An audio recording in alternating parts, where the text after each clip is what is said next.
Live है। जय हिंद प्यारे दोस्तों, नमस्कार। कैसे हैं आप सब? उम्मीद है एकदम शानदार, लाजवाब, ज़बरदस्त, बेहतरीन। जिंदाबाद। सभी प्यारे दोस्त अपनी तैयारी में एकदम शानदार अंदाज में जुटे हुए, बेहतर तरीके से आप सभी अपनी पढ़ाई करते हुए। आशा करता हूँ बड़ी मेहनत के साथ आप सभी अपनी लगनशीलता के साथ तैयारी में लगे हुए हैं और आपने जो इरादा बनाया है एक सरकारी नौकरी पाने का, उसको ध्यान में रखते हुए आप लगातार हर उस अभिन्न अंग को पूर्ण करते हुए चल रहे हैं जो तैयारी के लिए ज़रूरी है। तैयारी के लिए ज़रूरी है अच्छे से कॉन्सेप्ट पढ़ना, तो वो आप पढ़े रहें अच्छे से सभी क्लासेस में।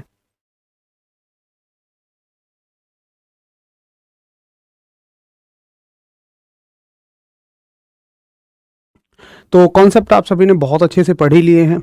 दूसरा, आप सभी बहुत बढ़िया तरीके से सारा का सारा रिवीजन भी करते होंगे, वो बहुत ज़रूरी है। रात को सोने से पहले आप सभी को रिवीजन करना ही करना है। और तीसरा, आप सभी मॉक टेस्ट अवश्य दे रहे होंगे।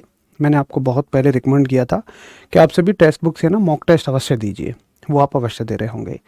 ये पीछे आप देख रहे होंगे तो मैं आपके लिए सिलेबस लगवा रहा हूँ। हालांकि सिलेबस आप सभी ने देखा भी होगा, लेकिन आज फिर से मैं एक बार सिलेबस आपको दिखाई देता हूँ।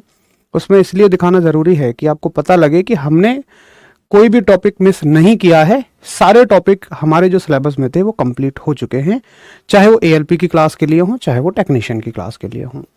हाँ, एएलपी के जो सेकंड फेज़ है या टेक्नीशियन की जो ग्रेड 5 वाली जॉब है, उसमें कुछ टॉपिक बेशक रह गए हैं, तो वो टॉपिक टेक्नीशियन की ग्रेड के लिए जल्द ही शुरू होंगे। उन्हें कोई और कराएंगे क्योंकि वो मेरे स्कोप में नहीं आते हैं। और एएलपी के लिए जो सीबीटी 2 के लिए टॉपिक्स हैं, सीबीटी 2 के लिए जो टॉपिक्स हैं एएलपी में, वो आपको कराए जाएंगे जब आपका सीबीटी 1 क्लियर हो जाएगा, जो कि बेसिक साइंस एंड इंजीनियरिंग है। बाकी जो सिलेबस का पार्ट था वो लगभग लगभग आपका हो चुका है। अब इसमें हम थोड़ा बहुत जो बचा हुआ है, वैसे आज की जो क्लास है ना, वो मैं कराने वाला हूं आप सभी को केवल सेफ्टी पर्पज़ के लिए। मतलब कि हो सकता है इससे कोई क्वेश्चन आ जाए, वैसे ये हमारे सिलेबस में नहीं है। तो अभी सिलेबस लगे जा रहा है, एक सेकंड में मैं आपको दिखाई देता हूँ।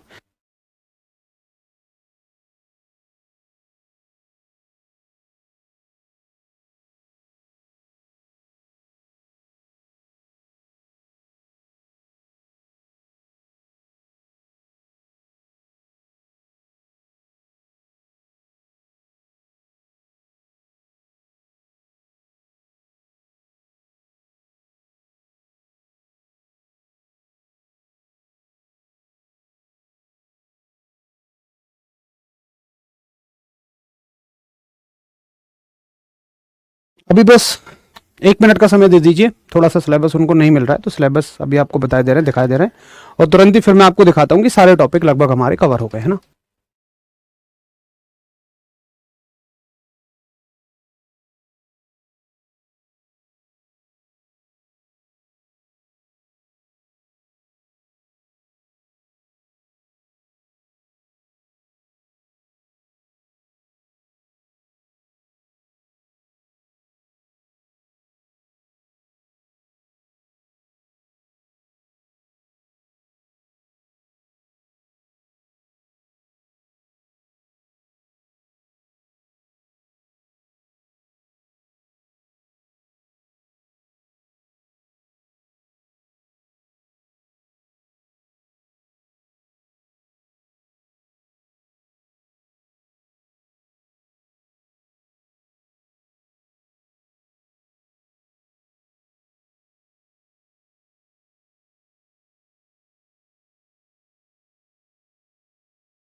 तो थोड़ा माफ़ी चाहूँगा भाई, इसमें हल्का सा आपके लिए समय लग गया।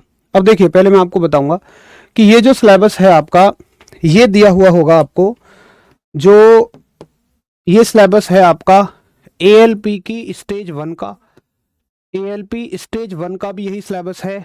और आपकी जो टेक्नीशियन में जो ग्रेड 2 की जॉब है उसके लिए भी यही सिलेबस है, ज़्यादातर वैकेंसी इसी के लिए है। तो इस सिलेबस में लिखा हुआ है कि the syllabus under the shall cover physics, chemistry and life science of 10th standard level. तो फिजिक्स हमने पूरी की पूरी सिलेबस के अकॉर्डिंग पूरी की पूरी क्लियर कर ली है, ठीक है।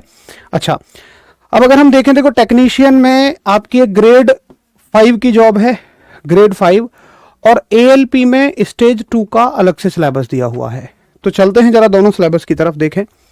तो ये जो आपका सिलेबस है, ये है आपका टेक्नीशियन का ग्रेड 2 का सिलेबस। आपको नाम भी दिख रहा हो तो मैं पढ़ पढ़ के आपको सुना दूंगा। देखिए क्या क्या है इसमें लिखा हुआ है। टॉपिकों के नाम देख लेते हैं एक बार। फिजिक्स के फंडामेंटल्स में क्या क्या दिया हुआ, देखो इसको 2 सेक्शन में बांटा है। एक तो फिजिक्स फंडामेंटल्स, इसके बाद डैश लगाया हुआ है, और एक बांटा हुआ है इलेक्ट्रॉनिक्स एंड मेजरमेंट। तो पहले इस सेक्शन को देख लेते हैं। इसमें मात्रक हो गए, मापन हो गए, द्रव्यमान भार हो गया, घनत्व हो गया, कार्य हो गया, ऊर्जा हो गया, शक्ति हो गया, वेग चाल हो गई, ऊष्मा तापमान हो गई, विद्युत हो गई, उसके बाद चुंबक हो गया, वैद्युत आवेश हो गया, वैद्युत क्षेत्र हो गया, उसके बाद विभव हो गया, विभवांतर हो गया, उसके बाद कुछ इलेक्ट्रिक सर्किट, सामान्य परिपथ जिसमें हम ओम्स लॉ देखते हैं, सीरीज पैरेलल देखते हैं, समांतर श्रेणी, ये सारी चीज़ें देखते हैं। उसके बाद हमने देखा कंडक्टर यानी चालक और सुचालक कुचालक देख लिए, ओम का नियम देख लिया, प्रतिरोध देख लिए, उनको श्रेणी समांतर में जोड़ना देख लिया। उसके बाद हमने विशिष्ट प्रतिरोध यानी कि प्रतिरोधकता देखा। उसके बाद हमने देखा कि विभव, ऊर्जा और शक्ति कैसे रिलेटेड होते हैं, V बराबर W/Q, ये सारे फॉर्मूले इसके अंडर में आएंगे। एम्पियर के नियम देख लिए। उसके बाद चुंबक में हमने फोर्स देख लिए, और उसके बाद हमने सीधे चालक तार को देख लिया जिसके कारण वैद्युत चुंबकीय क्षेत्र हमने देखा था। उसके बाद वैद्युत चुंबकीय प्रेरण देख लिया, फैराडे के नियम देख लिए, और आपका चुंबकीय फ्लक्स देख लिया, और चुंबकीय क्षेत्र देख लिया, और चुंबकीय प्रेरण भी हमने देख लिया। तो यहाँ तक का सेगमेंट हमारा कंप्लीट हो गया है। अब ये जो सेगमेंट बचा हुआ है ये एक अलग ही सेगमेंट है, तो इसकी क्लासेस जल्द ही आपको अनाउंस हो जाएंगी, जैसा कि मैंने पहले आपको बता दिया था, ठीक है। तो हमारा ये भी कंप्लीट हो गया। अब ये हो गया टेक्नीशियन ग्रेड 2 का कंप्लीट हो गया। अब अगर हम देखें ALP स्टेज 2 का सिलेबस, तो ALP स्टेज 2 में जो आपके टॉपिक्स हैं, देखिए ये जैसे कि आपका डिज़ाइन और ड्राइंग है, ये सारे टॉपिक हैं। इंजीनियरिंग ड्राइंग के जो टॉपिक हैं जैसे प्रोजेक्शन है, व्यू है, ड्राइंग इंस्ट्रूमेंट हैं, लाइंस हैं, ज्योमेट्रिक फिगर्स हैं, सिंबॉलिक रिप्रेजेंटेशन है, ये तो मैं आपको कवर कराऊंगा जब हम CBT 1 को क्वालिफाई कर चुके होंगे, क्योंकि ये सिर्फ उनको पढ़ना है जो CBT 2 देंगे। CBT 1 में तो इसका कोई काम है नहीं। तो CBT 1 का रिजल्ट आते ही मैं इनको कंप्लीट करा दूंगा, चूँकि मेरी ब्रांच मैकेनिकल इंजीनियरिंग रही है और मैंने इस पेपर को दिया भी है, क्वालिफाई भी किया है, सिलेक्शन भी लिया है, तो मैं अपने आप को आपको ये कराने के लिए उचित व्यक्ति मानता हूँ। आगे अगर हम फिजिक्स के टॉपिक देखें तो वही है, फिर वो यूनिट है, मात्रक, मापन, द्रव्यमान, भार, मतलब सेम बिल्कुल उसी के जैसे हैं आपका टेक्नीशियन जैसे। घनत्व है, कार्य, ऊर्जा, शक्ति है, वेग, चाल है, ऊष्मा, तापमान है। देखो वही टॉपिक रिपीट हो रहे हैं ना, बेसिक इलेक्ट्रिसिटी। ये टॉपिक बचा हुआ है लीवर एंड सिंपल मैकेनिज्म। तो लीवर और सिंपल मैकेनिज्म के जो क्वेश्चंस हैं वो मैं आपको प्रैक्टिस में इंक्लूड कराऊंगा, क्योंकि इसके बारे में हमें बहुत ज़्यादा थ्योरी पढ़ने की कोई ज़रूरत नहीं है। ये टॉपिक मैंने अपने आप से छोड़ा हुआ है, इसको मैं प्रैक्टिस सेट में कवर कराऊंगा। प्रैक्टिस सेट कब से शुरू हो रहे हैं आपके, तो ALP के जो प्रैक्टिस सेट हैं वो आपके 28 मई दिन सोमवार से शुरू होंगे। समय क्या रहेगा, तो समय एक बार पूरे बैच का टाइम टेबल देख के, जो कल आपके प्रैक्टिस सेट या परसों आपके प्रैक्टिस सेट होंगे, यूट्यूब पे जो अन्य विषयों के प्रैक्टिस सेट चल रहे हैं उसमें मैं टाइम टेबल अच्छे से अनाउंस करा दूंगा, ठीक है। तो टाइम आपको पता लग जाएगा। उसके बाद देखिए ये जो टॉपिक है ना आपके ऑक्यूपेशनल सेफ्टी एंड हेल्थ, इसके टॉपिक यहाँ से occupational safety and health, environmental education, IT literacy, ये कंप्यूटर की क्लास में कवर हो जाएंगे, ठीक है। तो जो भी क्लास आपकी कंप्यूटर की चल रही है ये सारे के सारे टॉपिक उसमें आपके कवर हो जाएंगे। IT लिटरेसी वही तो IT का मतलब आपका जो कंप्यूटर वाला फील्ड रहता है, ठीक है। तो हमारा फिजिक्स का सिलेबस यहाँ तक सारी चीज़ों के हिसाब से कंप्लीट हो चुका है। अब आपसे प्रैक्टिस सेट आपके चलेंगे, ये आपको करने हैं 28 मई दिन मंडे से। और आज की क्लास जो है इसको हम कर रहे हैं कुछ ऐसे टॉपिक के साथ जो 12वीं के सिलेबस में तो हैं लेकिन आपके सिलेबस में नहीं दिए, तो कंप्लीट कर लेते हैं उनको भी। उनमें से इंपॉर्टेंट चीजें मैं आपको कराई देता हूं, ठीक है। चलिए तो फिर शुरू करते हैं आज हम मॉडर्न फिजिक्स से, यानी कि आधुनिक भौतिकी से। तो देखिए, यूं तो आधुनिक भौतिकी में 5 चैप्टर पूरे आते हैं, लेकिन हमें 5 चैप्टर नहीं पढ़ने हैं, हमें बस थोड़ी थोड़ी सी इंपॉर्टेंट चीजें पढ़नी है। 28 अप्रैल से शुरू होगा, मई नहीं, 28 अप्रैल, मई लिख दिया है, अच्छा सॉरी, 28 अप्रैल से शुरू होंगे, है ना, सॉरी अप्रैल का महीना चला हुआ है ना, 28 अप्रैल से शुरू होंगे, सॉरी फॉर दैट, 28 अप्रैल, 28 अप्रैल से ही शुरू होंगे, मतलब अगले हफ्ते से शुरू हो जाएंगे, दिन मंडे से, है ना। चलो तो चलते हैं अब मॉडर्न फिजिक्स की तरफ, यानी कि आधुनिक भौतिकी की तरफ। तो देखो, आधुनिक भौतिकी में एक चैप्टर आता है जिसका नाम है अर्धचालक। तो आज हम कुछ जानकारी थोड़ी बहुत अर्धचालक के बारे में बटोरेंगे, यानी कि सेमीकंडक्टर के बारे में बटोर लेते हैं। सेमीकंडक्टर, अब देखिए सेमीकंडक्टर क्या होते हैं, अर्धचालक आपके क्या होते हैं। अच्छा देखो, ये जो टॉपिक है ना, जैसे कुछ बच्चे कह रहे हैं कि ये टॉपिक कवर करा दो, तो आप ये देखो कि ये स्टेज 2 का सिलेबस है ना, तो लीवर और सिंपल मैकेनिज्म स्टेज 1 में तो आएंगे नहीं। तो एक काम कर लेते हैं, कुछ बच्चे कह रहे हैं कि इनकी थ्योरी भी करवाओ, तो ठीक है, इनकी थ्योरी हम कर लेंगे। कौन कौन से टॉपिक आपके बचे हुए रहेंगे, लीवर और simple mechanism, occupational safety and health, environmental education. IT literacy तो कंप्यूटर में कवर हो जाएगा, लेकिन नंबर 1 टॉपिक, नंबर 2 टॉपिक और नंबर 3 टॉपिक। एनवायरमेंटल एजुकेशन वैसे तो आपकी जियोग्राफी वगैरह में कवर हो जाएगी, तो इसको रहने देते हैं। ये दोनों टॉपिक मैं आपको जब आप इंजीनियरिंग ड्राइंग पढ़ रहे होंगे तो उसमें शामिल कर लूंगा, ठीक है। प्रैक्टिस सेट में इन टॉपिक को लाने का कोई बेनिफिट नहीं है, क्योंकि आप हो सकता है कंफ्यूज ही हो जाओ, ठीक है ना। चलेगा, पूर्ण आंतरिक परावर्तन तो हो गया यार, टोटल इंटरनल रिफ्लेक्शन पूरी तरह से हो गया था। टोटल इंटरनल रिफ्लेक्शन नहीं हुआ है क्या, एक बार बता दो भाई। टोटल इंटरनल रिफ्लेक्शन मेरे हिसाब से हो गया है, सभी बता दो। मैं एक बार सैटरडे की पीडीएफ भी खोल के देख लेता हूं, बचा होगा तो मैं जरूर करवा दूंगा, एक बार सभी कंफर्म करिएगा। मुझे लगता है जैसे उस दिन क्लास में हमने पूरी की पूरी फिजिक्स को कंप्लीट कर लिया था, बट हो सकता है वो किसी और बैच में हुई हो, तो मैं माफ़ी चाहूँगा, मुझे कन्फ्यूज़न है। अगर नहीं हुआ है तो पहले उसको कर लेंगे हम, कोई दिक्कत नहीं है। एक बार सभी कंफर्म कर दो।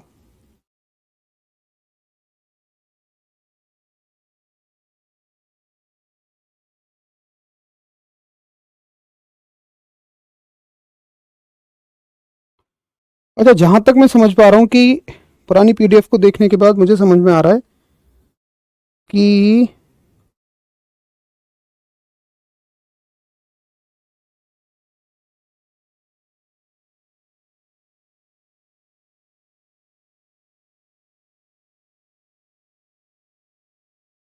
अच्छा ठीक है, नहीं हुआ है कोई बात नहीं है, उसको हम कर लेते हैं। शायद वो एक कॉन्सेप्ट बच गया होगा समय के अभाव में, तो अर्धचालक बाद में करेंगे, पहले उसी को कर लेते हैं ना। तो ठीक है, उसी को कर लेते हैं, हेडिंग डाल लो, पूर्ण आंतरिक परावर्तन। अच्छा कॉन्सेप्ट है, पूर्ण आंतरिक परावर्तन, यानी कि टोटल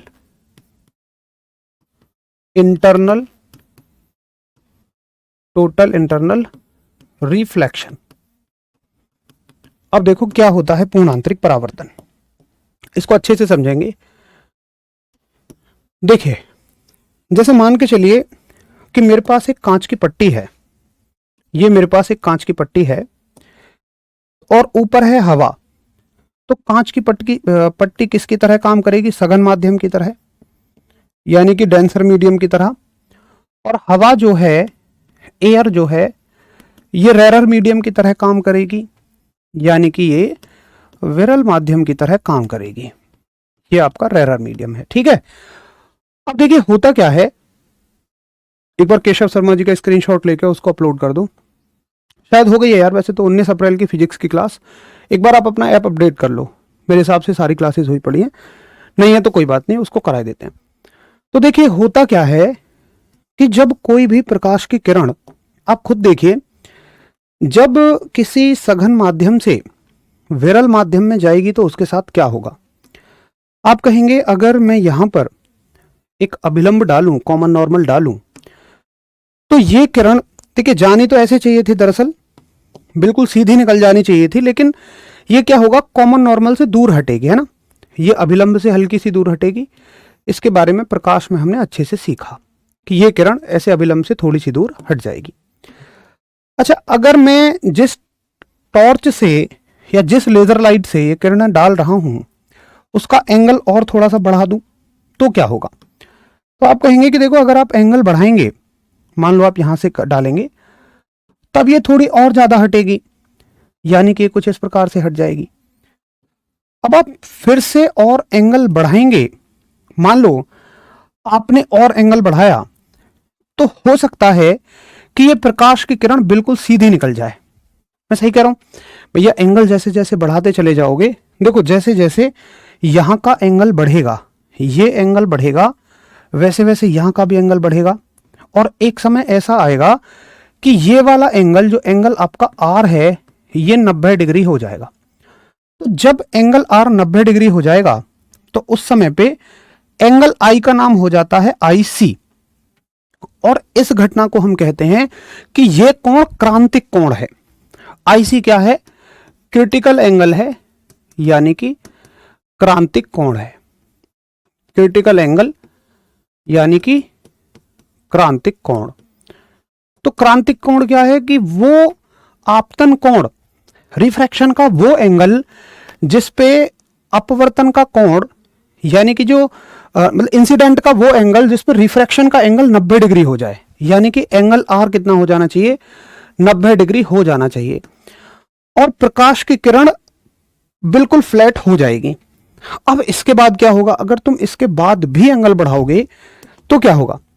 अगर आप इसके बाद भी थोड़ा सा भी एंगल बढ़ाएंगे तो ये प्रकाश की किरण क्या होगी? ये और बेंड होगी, और बेंड होके इसी माध्यम में लौट आएगी जिसमें से ये गई है। मजे की बात देखो कि यहां पर होना चाहिए था अपवर्तन। अगर ये कांच की पट्टी है तो इसमें से रोशनी पार निकल जानी चाहिए थी, लेकिन रोशनी जाएगी, टकराएगी और वापस उसी में अंदर आ जाएगी। तो ऐसी सिचुएशन में क्या होगा कि रोशनी कभी इससे बाहर ही नहीं निकल पाएगी। ये बार बार जाएगी, टकराएगी, इसी में निकल के आती रहेगी। इसलिए हम इसको बोलते हैं पूर्ण आंतरिक परावर्तन, यानी कि टोटल इंटरनल रिफ्लेक्शन। क्या आपको समझ में आया? अब जो जो हमने बताया है उसको लिखते हैं। क्या लिखते हैं? देखिए, मैं लिखूंगा कि जब प्रकाश किरण, ये बात याद रखना कि ऐसा केवल तभी संभव है जब प्रकाश की किरण सघन माध्यम से विरल माध्यम में जाएगी। ठीक है, जब प्रकाश की किरण सघन माध्यम से विरल माध्यम में जाएगी। तो जब प्रकाश किरण सघन माध्यम से विरल माध्यम में जाती है, विरल माध्यम में जाती है, तब एंगल आई, जो कि आपका आपतन कोण है, तब ऐसे लिखो, एक निश्चित आपतन कोण पर, एक निश्चित आपतन कोण पर, एक निश्चित आपतन कोण पर अपवर्तन कोण, निश्चित आपतन कोण पर अपवर्तन कोण 90 डिग्री हो जाता है। उससे ज्यादा आपतन कोण पर, मैं पूरी डेफिनेशन लिख देता हूं, उससे ज्यादा आपतन कोण पर प्रकाश किरण उसी माध्यम में परावर्तित हो जाती है, उसी माध्यम में परावर्तित हो जाती है, जिसे हम पूर्ण आंतरिक परावर्तन कहते हैं। ठीक है जी। तो भाई साहब, ये लिख गई आपकी पूरी की पूरी डेफिनेशन। आपने 9 घटनाएं कराने को बोला था, बिल्कुल ठीक बात है। लेकिन जो बाकी की 3 घटनाएं हैं ना, आपकी व्यतिकरण है, विवर्तन है, इंटरफेरेंस, पोलराइजेशन, डायफ्रैक्शन, इनसे डायरेक्टली थ्योरी के सवाल नहीं बनेंगे और ना इसके लिए हमें पूरी थ्योरी को समझने की जरूरत है। अगर हम केवल और केवल इनसे बनने वाले प्रश्नों को भी देख लेंगे तो भी काम हो जाएगा। तो मैं इनसे बनने वाले प्रश्नों को प्रैक्टिस सेट में शामिल करूंगा। मैंने शुरू में ये बात बोली थी कि हम 70% थ्योरी पूरी पढ़ेंगे, बट 30% हम लोग क्वेश्चन की फॉर्म में कवर करेंगे। तो वो 30% हम क्वेश्चन की फॉर्म में कवर करेंगे, ठीक है। 19 अप्रैल को आपकी क्लास हुई ही नहीं थी, हाँ याद आया, 19 अप्रैल की छुट्टी थी, इस वजह से वो क्लास वहां नहीं शो कर रही है। तो इंग्लिश वाले लिखिए फटाफट से भाई। व्हेन अ लाइट रे, थोड़ा फास्ट लिखूंगा, राइटिंग गड़बड़ रहेगी। When a light ray refract at an certain angle, at a certain angle, it it refract back, ऐसे लिखो, it refract back to same medium, to same medium। English में इतना ही काफी है कि when a light refract when a light ray refract at an certain angle, कि जब प्रकाश की किरण एक निश्चित कोण पर मुड़ती है, it refract back to same medium, यानी कि अपने माध्यम में ही वापस आ जाती है, ठीक है। चलो अब देखिए, अच्छा ये भी लाइन ऐड करना चाहें कि अपवर्तन कोण 90 डिग्री हो जाता है तो बिल्कुल कर सकते हैं, बट हमें समझ में आ गया होगा, उम्मीद करता हूं इंग्लिश में तो आराम से। तो ये हो गया आपका पूर्ण आंतरिक परावर्तन, टोटल इंटरनल रिफ्रैक्शन। अब देखो इसमें एक फॉर्मूला बनता है, क्या बनेगा, जैसे अगर मैं बोलूं कि इस कांच का अपवर्तनांक है Ng या N1 बोल दो, कांच नहीं कुछ भी हो सकता है, ये N1 है इस माध्यम का अपवर्तनांक, यानी कि रिफ्रैक्टिव इंडेक्स, ठीक है, और हवा का अपवर्तनांक है N2। तो एक नियम होता है जिसको हम बोलते हैं स्नेल का नियम। स्नेल का नियम 120 डिग्री होता तो अपवर्तन कोण सही नहीं है। एक बात सोचो कि आप 120 डिग्री एंगल कर कैसे सकते हैं, आप एंगल यहां से ले रहे हो, 90 डिग्री का मतलब क्या है, इतना हो गया, 120 डिग्री का मतलब आप टॉर्च बाहर ले गए, जब तुम बाहर ले गए तो तुम तो हवा में चले गए, यानी कि तुम तो हल्के विरल माध्यम से सघन माध्यम में आ रहे हो। केवल यहां से लेके यहां तक के कोण पे ही यह संभव है कि प्रकाश की किरण सघन माध्यम से विरल माध्यम में जाएगी, और मैंने कहा कि ऐसा केवल किसके लिए होता है, सघन माध्यम से विरल माध्यम के लिए, ठीक है। अच्छा अब आपसे पूछा जाएगा कि इसमें स्नेल का नियम लगाइए, तो एक सवाल ये भी बनता है कि स्नेल का नियम किससे संबंधित है, तो तुम कहना ये रिफ्रैक्शन से संबंधित है ना। तो यूजिंग स्नेल्स लॉ, देखो स्नेल का नियम क्या कहता है, अब वैसे मत याद रखना, कभी आपने पढ़ा होगा साइन आई बटे साइन आर बराबर, ये कुछ नहीं, आप बेसिक याद रखो कि इसका अपवर्तनांक गुणा साइन के साथ इसका एंगल, तो आई सी है, बराबर इसका अपवर्तनांक और साइन के साथ इसका एंगल, तो इसका अपवर्तनांक N2 है और साइन के साथ इसका एंगल है। तो साइन 90 देखो 1 बन जाएगा, आपको याद हो तो टेबल में। तो यहां से अगर हम साइन आई सी की वैल्यू निकालें तो ये हो जाएगी N2 बटे N1। तो यही होता है आपका स्नेल का नियम, साइन आई बराबर N2 बटे N1, और पूर्ण आंतरिक परावर्तन के लिए इस तरह से हम इसको लगा देंगे। बहुत बढ़िया मनोज, वेरी गुड। तो साइन आई सी बराबर N2 बटे N1। अब देखो वैसे ज्यादातर N2 जो होता है भाई, हवा का अपवर्तनांक कितना होगा, तो हवा में मतलब हम मानते हैं कि जितनी निर्वात में चाल होती है लगभग हवा में उतनी होती है, तो हम लगभग मान लेते हैं कि N2 की वैल्यू 1 है, क्योंकि ये तो बिल्कुल स्पीड ऑफ लाइट को ब्लॉक ही नहीं करेगा, लगभग उतनी होती है, हम ये मान लेते हैं। हालांकि निर्वात का मतलब है जहां पे हवा भी ना हो।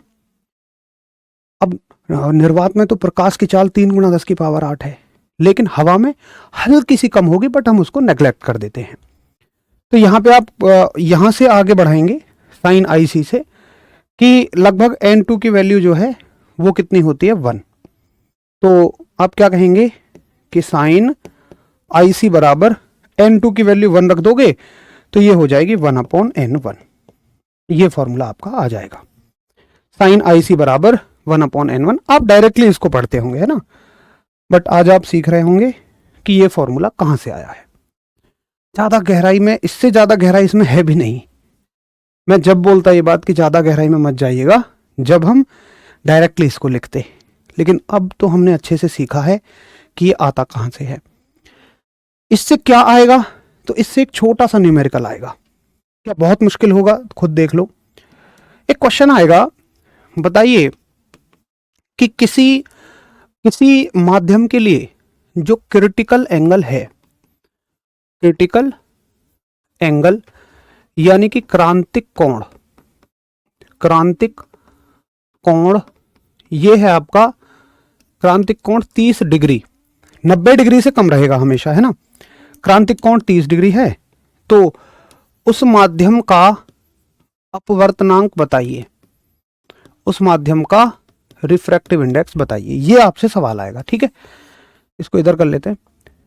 तो बेसिक सा फॉर्मूला आप लगाएंगे और आप कह देंगे कि साइन, जो भी एंगल दिया हुआ हो हमें साइन के साथ, यार इसको क्या हो गया, अच्छा, जो भी एंगल दिया हुआ हो हमें साइन के साथ, तो साइन आई कितना दे रखा है 30 डिग्री, और 1/N हमें निकालना है। N1 कह दो, N कहो, कोई दिक्कत नहीं है, एक ही है। तो साइन 30 की वैल्यू 1/2 और 1/N। कंपेयर करो डायरेक्टली, N की वैल्यू कितनी आ गई 2, तो इस माध्यम का रिफ्रैक्टिव इंडेक्स कितना आ गया 2। टक से आंसर हो गया। बिल्कुल क्रांतिक कोण होता है, लिखा तो है मैंने, क्रिटिकल एंगल होता है, क्रांतिक कोण होता है। हाँ तो विवेक सिंह, बिल्कुल चांदी का प्रतिरोध बहुत कम होता है, चांदी की चालकता ज्यादा होती है। अगर चालकता ज्यादा है तो प्रतिरोध अपने आप ही कम हो जाएगा। अब देखो इससे और क्या सवाल बन सकते हैं। अभी तक हमने जितना पढ़ा उसके आधार पे एक न्यूमेरिकल बन गया, एक फॉर्मूला बन गया। तीसरा सवाल बनेगा, मैं कहता हूं कि कुछ सवाल तो डायरेक्ट बनते हैं और कुछ सवाल उस थ्योरी में से आपको निकालने पड़ते हैं। जैसे आपसे पूछा जाएगा कि बताइए पूर्ण आंतरिक परावर्तन केवल तब संभव है जब प्रकाश की किरण जाएगी, यानी कि लाइट रे जाएगी, कहां से कहां। ऑप्शन अलग अलग होंगे, बट आपको ऑप्शन चूज करना है कि वो सघन से विरल में जाए, यानी डेंसर टू रेरर जाए। जब ये रेरर टू डेंसर आएगी तो कभी भी ये पॉसिबल ही नहीं है, ये केवल पॉसिबल है जब लाइट रे डेंसर टू रेरर जाएगी, सघन माध्यम से विरल माध्यम में जाएगी। चाहे तो आप नोट डाल के लिख सकते हैं, ये बहुत जरूरी है, क्वेश्चन आता है। इसको इधर नोट डाल के लिख दीजिए कि केवल तभी संभव है, केवल तभी संभव है जब प्रकाश किरण सघन माध्यम से, यानी कि डेंसर मीडियम से विरल माध्यम में जाए, सघन माध्यम से विरल माध्यम में जाए, यानी कि रेरर मीडियम में ये जाए। ठीक है, this is only possible when, only possible when, सही है। चलो भाई रामेश्वर, जो भी एक्स्ट्रा चीजें हैं ना, जो भी न्यूमेरिकल की फॉर्म में है, क्वेश्चंस की फॉर्म में है, वो सब प्रैक्टिस सेट में करेंगे। सर मैं बारात कर रहा हूं और पढ़ाई भी। पवन फिर तो तुम एक दोनों में से कोई भी काम नहीं कर रहे हो, अगर आप दोनों काम एक साथ कर रहे हो तो बहुत बढ़िया, वेरी गुड। चलो तो अब थोड़ा सा आगे चले, उम्मीद है आप सभी ने इसको नोट कर लिया होगा। जल्दी हीट हो जाता है, उसके तार नहीं बना सकते यार। देखो चांदी के तार इसलिए भी नहीं बनते हैं ना क्योंकि चांदी है इतनी कॉस्टली। अब तुम एक बात बताओ कि तुम चांदी का तार बनाओगे किस लिए, कि भैया वो विद्युत का अच्छा चालक है। कॉपर के तार में मान लो तुम्हारी बिजली का खर्च आ रहा था 500, उतना ही चांदी के तार में खर्च आ गया बिजली का 300, लेकिन उतना तार बनने में ही तुम्हारे 10,000 लग गए। तो तुम 200 रुपये बचाओगे या 10,000 बचाओगे। दूसरा, उसकी रखवाली करनी दुनिया भर की जिम्मेदारी है। चांदी, हाँ तो इंडिया में तो लोहे को नहीं छोड़ते लोग, अगर तुम्हारा खाली डब्बा भी गिर गया उसको नहीं छोड़ेंगे, चांदी के तारों का तो तुम समेत उठा ले जाएंगे। ठीक है, अब देखें इसके अनुप्रयोग पूछे जाएंगे। जैसे हर एक घटना के कुछ अनुप्रयोग हैं, तो इसके कुछ अनुप्रयोग हैं, अनुप्रयोग यानी कि एप्लीकेशन। तो एक बार देखो, यहां से भी सवाल आता है इसके क्या क्या एप्लीकेशन हैं। तो आप सभी ने अवश्य देखा हो, जब भारी गर्मी पड़ती है थोड़ा जून जुलाई के महीनों में, तो जब आप सड़क पे जा रहे होते हो, हाईवे पे, सड़क या हाईवे का मतलब जो बिल्कुल बहुत ज्यादा दूरी तक फ्लैट है, अब बहुत दूरी पर आपको लगता है जैसे पानी पड़ा हुआ है। वो क्यों लगता है? बहुत ज्यादा चमक के कारण। चमक कहां से बनती है? देखो, केवल ये तभी की घटना है जब बहुत ज्यादा गर्मी पड़ रही हो, अच्छी खासी रोशनी वहां पे पड़ रही हो। सर्दियों में हल्की रोशनी में ऐसा नहीं होता है ना। तो क्या होगा कि मान लो ये सड़क है, तो वहां पे होगा क्या कि लाइट आके पड़ेगी, और आके पड़ने के बाद लाइट पूरी की पूरी अंदर ही अंदर रिफ्लेक्ट होती रहेगी बार बार, वो कभी बाहर नहीं जाएगी। होता क्या है दरअसल कि लाइट आई और ऐसे निकल गई टकरा के, लेकिन उन दिनों वो लाइट कभी भी टकरा के वापस नहीं निकल पाती है। वो बार बार मल्टीपल रिफ्लेक्शंस देती रहती है, इसी में टक्कर मारती रहती है, जिसके कारण यहां पे बहुत भयंकर चमक बन जाती है। और चमक बनने से आपको लगता है जैसे सड़क पर पानी पानी है। इस घटना को हम बोलते हैं मरीचिका। तो आप ऐसे भी कह सकते हो कि सड़क पर पानी, या इस घटना को प्रॉपर नाम है साइंस की भाषा में इसका मरीचिका, यानी कि मिराज। तो मिराज किस घटना का उदाहरण है? मिराज यानी कि मरीचिका आपका पूर्ण आंतरिक परावर्तन का उदाहरण है, यानी कि टोटल इंटरनल रिफ्लेक्शन का उदाहरण है। अच्छा, दूसरा क्या उदाहरण है इसका? आपने अवश्य देखा होगा, हीरे का चमकना, शाइनिंग ऑफ द डायमंड। भाई खतरनाक शाइनिंग है। जो आपका डायमंड होता है, ये इसमें क्या रहेगा कि जब लाइट आती है तो इसकी भी क्रिस्टल स्ट्रक्चर, यानी कि जो अणुओं की संरचना है, मॉलिक्यूल्स की संरचना है, वो बाय नेचर ऐसी है, प्रकृति ही उसकी ऐसी है कि जब लाइट रेज आएंगी, प्रकाश की किरणें आएंगी, तो ये बार बार बस अंदर ही अंदर टकराती रहेंगी, ये कभी बाहर ही नहीं निकल पाती हैं। और अगर ये बाहर नहीं निकल पा रही हैं तो बोलो क्या होगा? एक चमक उत्पन्न होगी। तो सवाल आता है कि हीरे की चमक का क्या कारण है? तो आप कहेंगे प्रकाश का पूर्ण आंतरिक परावर्तन ही इसकी चमक का उदाहरण है, यानी कि शाइनिंग ऑफ डायमंड। ठीक है, शाइनिंग ऑफ डायमंड हो गया। अच्छा, अगला देखो, आजकल एक टेक्नोलॉजी यूज होती है जिसका नाम है ऑप्टिकल फाइबर। आप तो जो इंटरनेट यूज कर रहे होंगे ना अपने फोन में, ये वाईफाई के थ्रू यूज कर रहे हैं। मतलब इलेक्ट्रोमैग्नेटिक किरणें आ रही हैं और आपके फोन पे आगे टकरा रही हैं। जिस भी कंपनी का आपने रिचार्ज करा रखा होगा उसी के टावर से आ रही हैं, ठीक है। लेकिन एक तार से भी इंटरनेट चलता है। आपने देखा होगा एक केबल होता है और उसको लगा दिया जाता है सीपीयू में और आपका इंटरनेट चल जाता है। अब भैया वो केबल कहाँ से आ रही है? हो सकता है कि मान लो आप मुंबई के रहने वाले हैं, तो मुंबई में किसी एक्सचेंज से आ रही होगी, उस एक्सचेंज के पास कहाँ से आ रही है? तो इनकी कनेक्टिविटी बड़ी दूर दूर तक रहती है। अगर मैं आपको सच्चाई बताऊं तो समुद्रों में इनके तार बिछे हुए होते हैं। रिलायंस एकमात्र ऐसी कंपनी है जिसके पास अपना है सब कुछ है, उसने समुद्रों में से अंदर से लाइन बिछा रखी है, लेकिन बाकी कंपनियों के पास नहीं है। तो बाकी कंपनियां रिलायंस से किराए पे लेती थी इनको। तो रिलायंस वाला खेल गया, उसने सोचा कि यार जब ये मुझसे ही किराए पे ले रही हैं तो क्यों ना मैं इसी काम को शुरू कर दूं। इसीलिए वो इंटरनेट इतना सस्ता कर पाए, बाकी कंपनियां कभी नहीं कर सकती थी, क्योंकि भाई जो खुद किराए पे ले रहा है वो क्या सस्ता करेगा, लेकिन जिसका अपना सामान है वो तो कर सकता है। तो इनकी बड़ी बड़ी केबल होती है। अब समस्या ये है कि मान लो ये केबल बहुत बड़ी है, कहीं से इसमें इलेक्ट्रिकल सिग्नल चला, ये जो इंटरनेट होता है सिग्नल्स की फॉर्म में होगा। अब जैसे ये टकराएगा तो क्या होगा?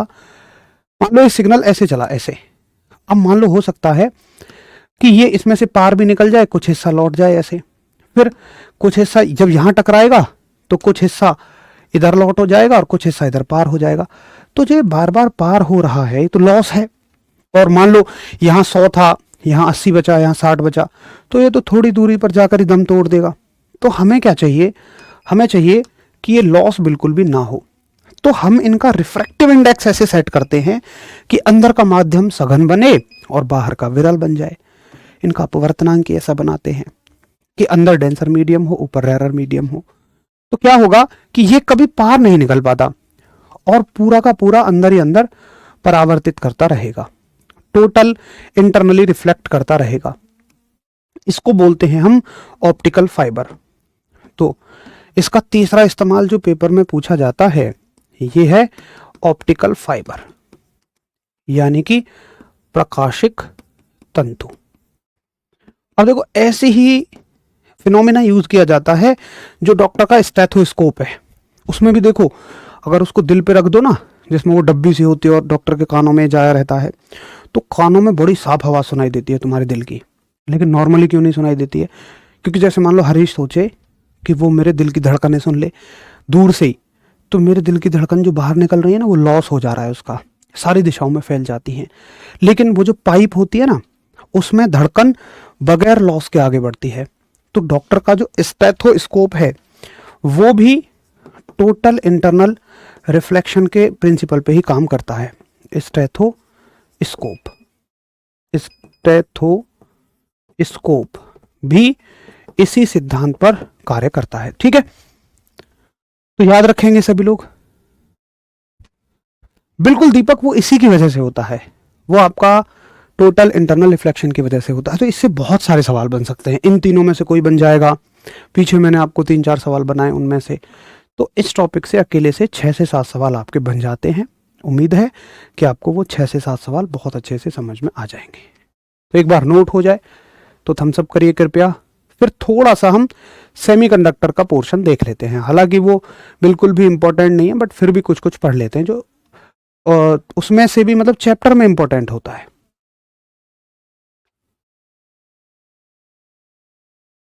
बिल्कुल भाई, श्याम सुंदर, बहुत बढ़िया। ऑप्टिकल फाइबर का इस्तेमाल कम्युनिकेशन में हम लोग करते हैं। नोट हो जाए तो थम्स अप करेंगे सभी।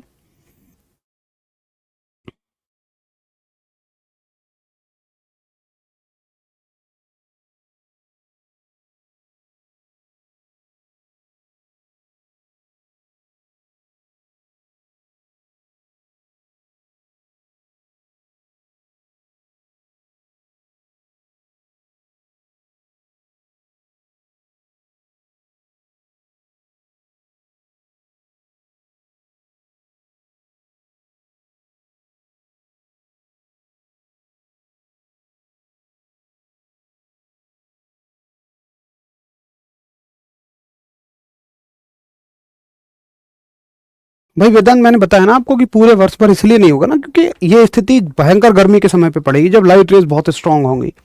लेकिन अब बारिश के समय पे तो धूप ही नहीं निकल रही है, और सर्दियों के समय पे रेज इतनी स्ट्रांग होती नहीं है।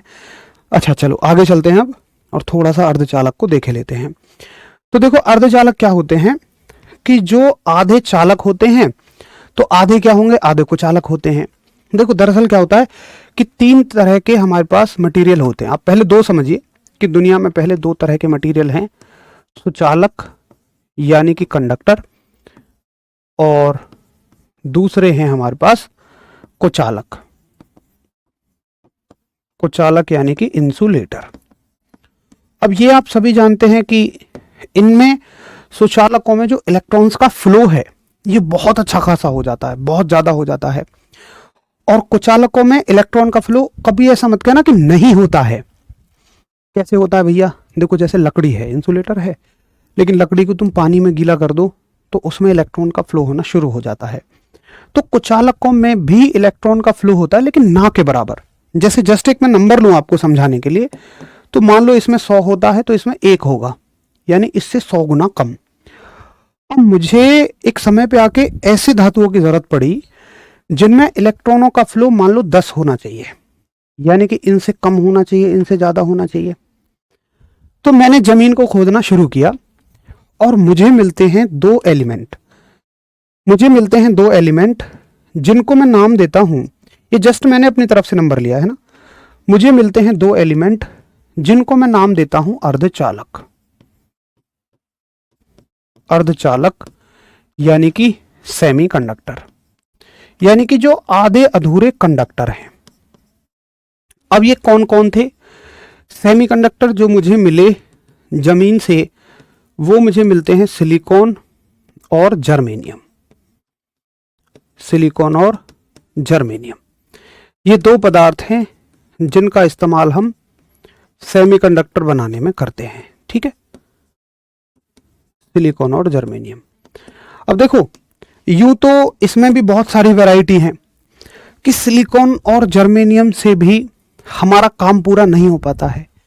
तो सिलिकॉन और जर्मेनियम जो हमें जमीन से मिलते हैं, इनको हम बोलते हैं इंट्रिंसिक सेमीकंडक्टर, यानी कि अंत अर्धचालक। वैसे तो इतना गहरा सवाल आने के चांस नहीं है कि अर्धचालकों में भी ये किस प्रकार के अर्धचालक हैं। ये भाई इंट्रिंसिक सेमीकंडक्टर हैं, इंट्रिंसिक सेमीकंडक्टर। इंट्रिंसिक का मतलब क्या है कि जो बाय नेचर अर्धचालक हैं, जो प्रकृति से ऐसे के ऐसे ही मिलते हैं, यानी कि इनको तुम कह सकते हो कि भाई ये प्राकृतिक होते हैं। लेकिन प्रकृति से जो मिलते हैं ये हमारे लिए उतना काम कर ही नहीं पाते। अगर हम इनमें भी देखें ना, तो इनमें भी इलेक्ट्रिसिटी फ्लो होती है इनके बराबर। तो अगर इनके बराबर हो रही तो फिर मेरा काम कहाँ पूरा किया इन्होंने? पूरा काम नहीं किया। तो मैं इनमें कुछ मिला देता हूं अपना काम निकलवाने के लिए, उसको बोलते हैं डोपिंग। बड़ा मोटा मोटा पढ़ रहे हैं हम, इतना ही पढ़ना है, ज्यादा गहराई में नहीं जाएंगे। तो हम अपना उद्देश्य पूरा करने हेतु, अपना उद्देश्य पूरा करने के लिए इनमें कुछ डोपिंग कर देते हैं। डोपिंग का मतलब होता है अपद्रव्य। अब अपद्रव्य अगर तुम शुद्ध हिंदी देखोगे तो नाम सुनने में ऐसा लग रहा है जैसे कोई बुरा द्रव्य मिला दिया हो, लेकिन पता है साइंस की भाषा में ऐसा नहीं है कि मानो तुम्हारे पास बहुत सारा वो है, अमृत है, और तुमने उसमें एक बूंद जहर मिलाया, तो जहर अपद्रव्य है, ठीक बात है। लेकिन अगर मैं बहुत सारे जहर में एक बूंद अमृत मिलाऊं ना, तो अब मेरे लिए अमृत भी अपद्रव्य है। अपद्रव्य का मतलब है कि किसी एक मात्रा में तुम कोई थोड़ी सी चीज बाहर से लाके मिला रहे हो, चाहे वो अच्छी है चाहे वो बुरी है, ठीक है। तो वो हो जाता है आपका डोपिंग। अब डोपिंग करके हम एक्सट्रिंसिक सेमीकंडक्टर बनाते हैं। उतना गहराई में बिल्कुल नहीं जाएंगे कि वो कैसे बनते हैं। तो डोपिंग करी, और डोपिंग करने के बाद हमें मिलते हैं एक्सट्रिंसिक सेमीकंडक्टर। एक्सट्रिंसिक सेमीकंडक्टर यानी कि बाह्य अर्धचालक, बाह्य अर्धचालक, ठीक है। अब बाह्य अर्धचालक जो है ये होते हैं दो तरीके के। एक्सट्रिंसिक सेमीकंडक्टर टू टाइप्स के होंगे। एक तो होते हैं आपके एन टाइप के, और एक होते हैं पी टाइप के। हिंदी में ज्यादा से ज्यादा आप कहेंगे एन प्रकार, और ये पी प्रकार के अर्धचालक, ठीक है। अब ये कैसे बनते हैं? तो हम क्या करते हैं, ये बने कैसे हैं? सिलिकॉन और जर्मेनियम में हमने कुछ मिलाया जाता है। तो सिलिकॉन और जर्मेनियम में यहां पर जब तुम एन प्रकार के अर्धचालक मिलाओगे, एन प्रकार का अर्धचालक बनाना चाहते हो, तो सिलिकॉन और जर्मेनियम में, मान लो सिलिकॉन में तुम पेंटावेलेंट मटेरियल की डोपिंग करोगे, यानी कि पंच संयोजी तत्वों की तुम डोपिंग करोगे, और पी प्रकार के बनाना चाहते हो तो सिलिकॉन या जर्मेनियम, यहां जर्मेनियम भी लिख सकते हो, में तुम ट्राइवेलेंट की डोपिंग करोगे। ट्राइवेलेंट यानी कि त्रिसंयोजी। अब इतना नहीं जाना है गहराई में कि ये क्या होते हैं, फिर तो बड़ी लंबी कहानी चली जाएगी। फिर तो भैया मुझे पूरा एक पीरियड या एक क्लास नहीं, 2-3 क्लास लग जाएगी, क्योंकि फिर हम ट्रांजिस्टर भी समझेंगे। वो हो सकता है आपको दूसरे वाले सेगमेंट में कराया जाए जहां पे माइक्रो प्रोसेसर, माइक्रो कंट्रोलर है। क्योंकि आप टेक्नीशियन बनने जा रहे हैं तो आपको इन्हें सीखना तो बहुत जरूरी है। देखो, अगर आपने सिलेबस पे ध्यान दिया हो तो ये आपका कहाँ कंप्लीट होगा? ये कंप्लीट होगा यहाँ, इलेक्ट्रॉनिक्स एंड मेजरमेंट प्रॉपर इसमें दिया हुआ है। तो बेसिक इलेक्ट्रॉनिक्स हो गई, डिजिटल इलेक्ट्रॉनिक्स हो गई, इलेक्ट्रॉनिक्स डिवाइस एंड सर्किट, तो ये आपको गहराई में तो पढ़ना है।